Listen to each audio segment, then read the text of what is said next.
دل میں خیال بھی آتے ہیں، وسوسے بھی آتے ہیں، اور ایسی ایسی خواہشات جنم لیتی ہیں کہ انسان خود اپنے پہ ہنستا ہے، لیکن ایسی خواہشات جس کی اتباع میں چل پڑا، جس کی خواہش میں چل پڑا، تو یہ ہلاک کر دینے والی چیز ہے۔ آرزو کا پیدا ہو جانا، حتیٰ کہ آرزو تو آرزو رہی، وسوسے کے پیدا ہو جانے پر بھی پکڑ نہیں ہے اگر اس کی اتباع نہ کی جائے۔ صحابہ نے حضور سے عرض کیا، حضور ہمیں ایسے وسوسے آتے ہیں کہ اگر ہم بیان کر دیں تو قتل کر دیے جائیں۔ اتنا غلیظ خیال بعض اوقات انسان کے دل کی تختی پہ آتا ہے، دماغ کی سکرین پہ ابھرتا ہے۔ تو فرمایا کہ تم کیا کرتے ہو؟ تو انہوں نے کہا کہ ہم اس کو جھٹکنے کی کوشش کرتے ہیں، جب اس طرح کا کوئی خیال آتا ہے تو بندہ اس کو جھٹکتا ہے، دور کرتا ہے، اور بندہ خوف زدہ ہوتا ہے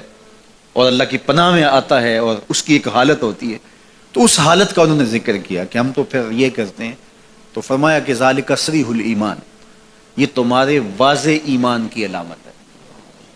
کہ اس وسوسے کے بعد جو تمہاری طبیعت میں بے چینی اور بیزاری پیدا ہوئی،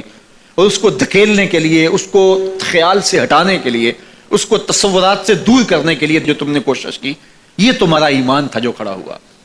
اور تم اس سے بچنے کی کوشش کرتے ہو، تو یہ تمہارے ایمان کی علامت ہے۔ تو خالی وسوسہ اگر کتنا ہی غلیظ کیوں نہ ہو، اگر اس وسوسے کو خیال کا حصہ بنا کے اس سوچ کو لذت کا سبب نہ بنا لیا جائے، حتیٰ کہ غیر محرم کے اوپر آپ کی نظر پڑ گئی، تو فرمایا النظرۃ الاولی لک والثانیۃ علیک، جو پہلی نظر تجھے حاصل ہوئی تو وہ تیرے لیے ہے، لیکن اگر تو نے نظر کا تتبع کیا اور پھر تیری نظر نے دوبارہ پیچھا کیا تو وہ تیرے اوپر وبال بن جائے گی۔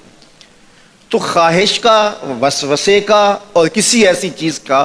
دل اور دماغ کی سکرین پہ ابھرنا اور خیال پیدا ہو جانا، یہ کوئی بات نہیں ہے۔ انسانی زندگی کے اندر کتنے ہزار خیالات جو ہے وہ انسان کے دماغ میں جو ہے وہ پیدا ہوتے ہیں،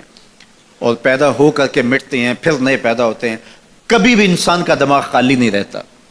ہر وقت سوچتا ہے۔ آپ اگر یہ طے کر لیں کہ میں کچھ نہیں سوچنا، تو یہ سوچ رہے ہوں گے کہ میں کچھ نہیں سوچنا، یہ کبھی ہو نہیں سکتا۔